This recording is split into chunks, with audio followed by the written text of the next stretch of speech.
शेख हसीना वाजिद के अंडरगारमेंट्स तक लूट लिए। लोग आराम से लूटपाट मचा रहे हैं। पर्सनल यूज में यूज किए जाने वाली चीजें, उनके अंडरगारमेंट्स, उनके ब्लाउज उनके बाहर लेके आए, उनकी नुमाइश की प्रॉपर हो रही है। ना करे अगर वो वहाँ पे मौजूद हुई तो पता नहीं यूथ उनके साथ और क्या करते। मुझे लगता है कि अगर वो वहाँ पे मौजूद होती तो उनके कपड़े तक फाड़ दिए जाते, क्योंकि वो लोग अगर उनके अंडरगारमेंट्स लेके बाहर लहरा सकते हैं तो अगर as a girl, as a female, as a mother मैं अगर बात करूँ तो ये मनाजिर देखकर जो है मुझे कब कभी तारी होगी कि बहुत सारे लोग जो किचन से खाना पैक करके लेकर जा रहे हैं, मिठाइयों के डब्बे खोल खोल के खा रहे हैं। ये पढ़े लिखे जाहिलों वाली हरकतें करना। टेम्पल को अटैक किया गया जिसका नाम श्री कृष्णा टेम्पल है। इसी तरह हिंदू फैमिलीज के घरों में घुस के उन्हें नुकसान पहुंचाने की कोशिश की है। ये जो लोग आपको टहलते हुए और आराम करते हुए सामान चोरी करते हुए दिखा रहे हैं, ये कोई चोर लुटेरे नहीं है, बल्कि ये बांग्लादेश के आम लोग हैं। लेकिन जिस घर से ये सामान चुरा रहे हैं वो बिल्कुल भी आम घर नहीं है, बल्कि 5 अगस्त से पहले ये बांग्लादेश का सबसे हाई सिक्योरिटी वाली घर था। और वैसे सिक्योरिटी तो यहाँ अभी भी कम नहीं है, क्योंकि इस घर के बाहर आर्मी खड़ी है, वो भी टैंक लेकर। लेकिन बावजूद इसके लोग आराम से लूटपाट मचा रहे हैं। ये घर है बांग्लादेश की एक्स पीएम शेख हसीना का। लेकिन अब वो इस घर तो छोड़ो, इस देश में भी नहीं, और इसलिए यहाँ ये सब कुछ हो रहा है। कुल जमा बात ये है कि इस वक्त बांग्लादेश में कुछ वैसे ही हालात है जैसे कि आजादी की लड़ाई के वक्त। एंटी कोटा प्रोटेस्ट स्टार्ट हुआ जी यकम जून को, जी बिल्कुल, यकम जुलाई को, सॉरी। लेकिन ऐसा नहीं, अगर आप इसे 1 महीना पीछे चले जाएं तो 23 मई को हसीना वाजिद ने एक स्टेटमेंट दी थी कि उन्होंने कहा था कि white man have made an offer to build military air base in Bangladesh. White man उन्होंने किसको कहा था? यानी गोरे को ही कहा था, यूएस को ही कहा था। मिलिट्री बेसिस वही बनाता ना ये थर्ड वर्ल्ड कंट्रीज में। 1947 में जिस तरह पाकिस्तान में कहा जाता है कि 22% माइनॉरिटीज थी, हिंदू कम्युनिटी में उसका एक बहुत बड़ी उसकी वो थी, परसेंटेज थी। तो इसी तरह ये कहा जाता है कि जो कि अब शायद 1% या 2% रह गए हैं। बांग्लादेश में भी 1947 में 14%, 13 से 14% हिंदू कम्युनिटी थी, जो कि आज के टाइम में ऑलमोस्ट 8% रह गई है। ये पिछले 2-3 दिन में जब ये सारा हंगामा हुआ है, इसमें चिटागोंग में एक टेम्पल को अटैक किया गया जिसका नाम श्री कृष्णा टेम्पल है। इसी तरह एक मौलवी बाजार उनका कोई इलाका है, उधर भी एक टेम्पल को अटैक किया गया, अपना काली टेम्पल के नाम से कोई टेम्पल है। एक हिंदू पुलिस कांस्टेबल का मर्डर किया गया है। इसके अलावा जो हिंदू अवामी लीग के लीडर हैं उनका और उनके नेफ्यू की मोब लांचिंग की गई है। और मैंने यहाँ तक सुना कि जो देखे ना, ये जो सूरत हाल पैदा होती है इसमें बहुत से लोग अपना फायदा उठाते हैं, और इस जो दंगे फसाद होते हैं इनमें लूट मार और कुछ रेडिकल एलिमेंट्स ऐसे सामने आ जाते हैं कि जो कि इस तरह की हरकतें करते हैं। तो मैंने यहाँ तक भी सुना कि कुछ रेडिकल एलिमेंट्स ऐसे हैं कि जो कि हिंदू फैमिलीज के घरों में घुस के उन्हें नुकसान पहुंचाने की कोशिश की है। तो इस वक्त जो सबसे ज्यादा आवाज उठती नजर आ रही है वो इंडियन मीडिया उठा रहा है, मिनॉरिटीज को लेके, हिंदू कम्युनिटी को लेके।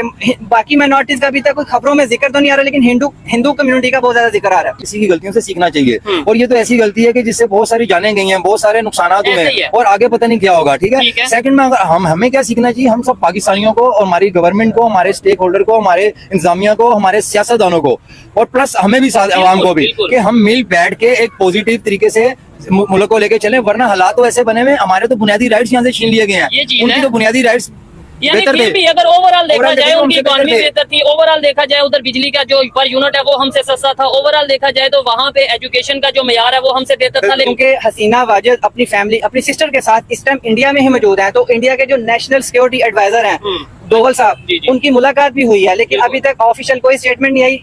अंदर की खबरें मतलब ये आ रही हैं, लोग अपने पास एक बना रहे हैं कि ये बात हुई होगी कि हम हसीना वाजिद को इनकी सिक्योरिटी का ख्याल रखेंगे जब तक इनको इनकी नेक्स्ट डेस्टिनेशन पे नहीं पहुंचाया जा सकता। आज से वाकिफ है, बांग्लादेश की वजीर आजम शेख हसीना वाजिद ने जैसे ही इस्तीफा दिया और वो मुल्क छोड़कर फरार हो गई, उनके जाते ही इंतहा पसंद लोगों ने उनके घर पे धावा बोल दिया।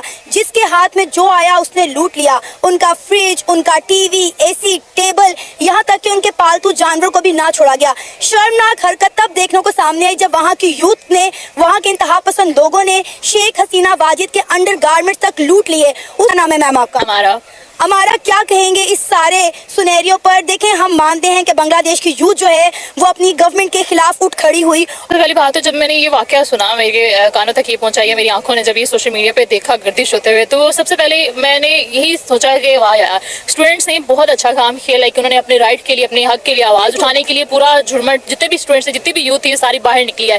लेकिन साथ ही जब सेकेंड ऑप्शन पर मैं जाती हूँ तो वहाँ पर नजर आता है कि हसीना वाजिद के जितने भी लाइक 9 मई का वाकया सेम वैसे ही बांग्लादेश बांग्लादेश में जो है वो दोहराया गया है। वहाँ पे उनके घरों में जा जाके उनकी चीज़ों को तोड़ फोड़ करना, उनकी चीज़ें उठा के ले आना, ठीक है। और सबसे बड़ी बात, जैसे आपने बोला, उनके पर्सनल यूज़ किए जाने वाली चीज़ें, उनके अंडर गारमेंट्स, उनकी ब्लाउज, उनके ब्रा वट एवर, जो चीज़ें वहाँ पे पड़ी थी उनको वहाँ उन्होंने बाहर लेके आए, उनकी नुमाइश की प्रॉपर। और एक बंदे ने जो है जिस बंदे के हाथ में थे उस बंदे को कंधों पे बिठाया गया और ऐसे लग रहा था जैसे उन्होंने बहुत ही ज़्यादा बहुत अच्छा काम किया और इस काम का उनको रिवॉर्ड मिलना चाहिए। तो मेरे ख्याल से अगर शेख हसीना वाजिद का जो भी कसूर था या जो भी जैसे भी उन्होंने किया, अगर उन्होंने स्टूडेंट्स की यूथ की आवाज़ नहीं सुनी तो as a youth, as a पढ़ी लिखी आवाम वहाँ की, उनको ये हरकत नहीं जेब देती थी। उनका राइट बनता था कि वो एक खातून की इज्जत करते। शेख हसीना वाजिद जो हैं वो बड़े अरसे इक़्तिदार में रही हैं, 20 साल के करीब उन्होंने बांग्लादेश में हुकूमत की है। देखिए, अब मेरी बात सुने, जाहिर है शेख हसीना वाजिद को अपनी कौम का पता था। अल्लाह ना करे अगर वो वहाँ पे मौजूद हुई तो पता नहीं यूथ उनके साथ और क्या करती। मुझे लगता है कि अगर वो वहाँ पे मौजूद होती तो उनके कपड़े तक फाड़ दिए जाते, क्योंकि अगर वो लोग अगर उनके अंडर गारमेंट्स लेके बाहर लहरा सकते हैं तो अगर वो वहाँ मौजूद होती, मेरे ख्याल से उनको शायद इस चीज़ का इल्म था, तभी वो यहाँ से फरार हुई हैं। मे बी इतनी अफसोसनाक हरकत है। मतलब as a girl, as a female, as a mother मैं अगर बात करूँ तो ये मनाजिर देखकर जो है मुझे कब कभी तारी होगी कि ये क्या हो रहा है। ये पढ़ी लिखी आवाम, ये पढ़ी लिखी यूथ, ये क्या कर रहे हैं। अगर उनको राइट्स उनके नहीं मिल रहे, ठीक है, तो वो एक तरीका होता है कि मैं सारी आवाम बाहर निकली है, आवाम बाहर निकली है, बेशक उन्होंने जो भी प्रोटेस्ट किए जैसे भी किए हैं उनको एक राइट वे से करना चाहिए था। लेकिन जो उन्होंने ये शर्मनाक हरकत की है उसके बाद तो एज अ पाकिस्तानी जितने भी हमारे यूथ है, पाकिस्तानी यूथ है, उन्होंने जो देखा है उसके बाद तो ये बड़ी अफसोसनाक और उनके शर्मिंदगी वाली बात है कि एज अ यूथ पढ़ी लिखी आवाम ने इस तरह की हरकत की है। सोशल मीडिया पे इस सारे हजूम को बहुत ज्यादा तनकीद का निशाना बनाया जा रहा है। पहले जब ये वीडियो सामने आई सब लोग सपोर्ट कर रहे थे कि पाकिस्तान की यूथ को बांग्लादेश से सीखने की जरूरत है कि कैसे अपने राइट्स के लिए बाहर निकला जाता है। लेकिन उनकी ये शर्मनाक अनासिर देखकर मैं कह रही हूँ, बीइंग अ वुमन, मुझे खुद शर्मिंदगी हो रही है। वही बात है कि 9 मई का मैंने आपको बताया कि जैसे यहाँ पे हालात हुए थे ना, लाइक यहाँ पे तो खुदा ना खास्ता किसी ने किसी के अंडर गारमेंट्स नहीं लहराए, लेकिन आई डोंट नो कि ये हरकत उनको क्यों उनके जहन में आए कि उनको बिल्कुल ये जेब नहीं देता था। ठीक है, आप अपने राइट्स के लिए बोलो, लेकिन बिल्कुल भी ये एक नागुरेज हरकत जो उन्होंने की है एज अ वुमेन, अगर वो वापस आती भी हैं तो मेरे नहीं ख्याल से कि लोग उनको यहाँ पे टिकने देंगे। बांग्लादेश की हुकूमत, बांग्लादेश यूथ उनको यहाँ पे टिकने देगी, जो भी उनके साथ हरकत। किस तरह वो जाके उनके बेड के ऊपर लड़के जो है सो रहे हैं, उनके घर में जो मौजूद है, बत्खें, मुर्गियां, उनके सोफे, उनके पंखे, जो चीज उनके हाथ में आ रही। बन के मैंने देखा कि बहुत सारे लोग जो किचन से खाना पैक करके लेकर जा रहे हैं, मिठाइयों के डब्बे खोल खोल के खा रहे हैं। ये पढ़े लिखे जाहिलों वाली हरकतें करना, इनको कहेंगे कि यार तुम लोग पढ़े लिखे हो, ठीक है, फिर भी इस तरह की गंदी हरकतें करना तुम लोगों को जेब नहीं देता। पहले हम लोग आपके साथ दे रहे थे, हम लोग आपके स्टैंड के लिए हम यही कह रहे थे कि यार कुछ सीखो इनसे, हमारे राइट के लिए भी हम नहीं निकलते बाहर, वो नहीं कर रहे हैं, हमें कुछ सीखना चाहिए। फॉर द सेकंड जब हमने देखा है कि वो इस तरह की हरकतें कर रहे हैं, दिल कसम दिल से उतर गए हैं वो आवाम। बेशक उनका राइट उनको नहीं मिला, लेकिन जैसे उन्होंने ये हरकत की है, टोटली डिसअपॉइंटेड। आप बांग्लादेश का फ्यूचर क्या देख रहे हैं कि अभी तो वहाँ के जो चीफ ऑफ आर्मी स्टाफ हैं उन्होंने अनाउंसमेंट कर दिया कि वो इक़्तिदार में आ चुके हैं। आर्मी जो है मुल्क का अमन व अमान कायम रखने की कोशिश करेगी, जो कि अभी नहीं कर पा रही है। तो क्या लगता है कि फ्यूचर क्या होने वाला बांग्लादेश का? मुझे लगता है कि जितनी स्ट्रॉन्ग इनकी यूथ है ना, बेशक वो जिस तरह की भी हरकतें कर रही हैं, नाज़ेबा हरकतें कर रही हैं, जिनकी तो स्ट्रॉन्ग यूथ है वो इसको भी नहीं टिकने देगी।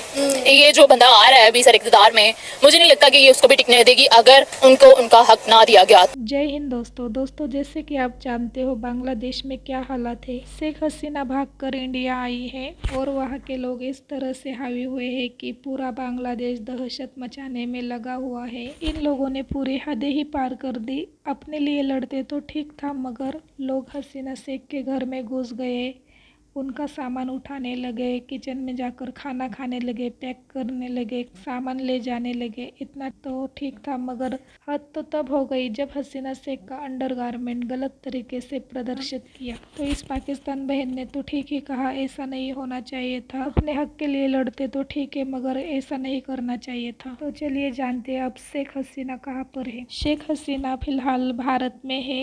ऐसे में भारत आदर्श पड़ोसी मुल्क होने के नाते उनके यही रुकने की और विदेश भेजने के समेत दोनों इंतजाम कर रहा है। अगर शेख हसीना किसी अन्य देश में शरण लेती है तो उनके लिए भी भारत तैयारी कर रहा है, लेकिन तब तक के लिए उन्हें कहाँ रखा जाएगा, इसके इंतजामों को लेकर भारत सरकार तैयारी कर रहा है।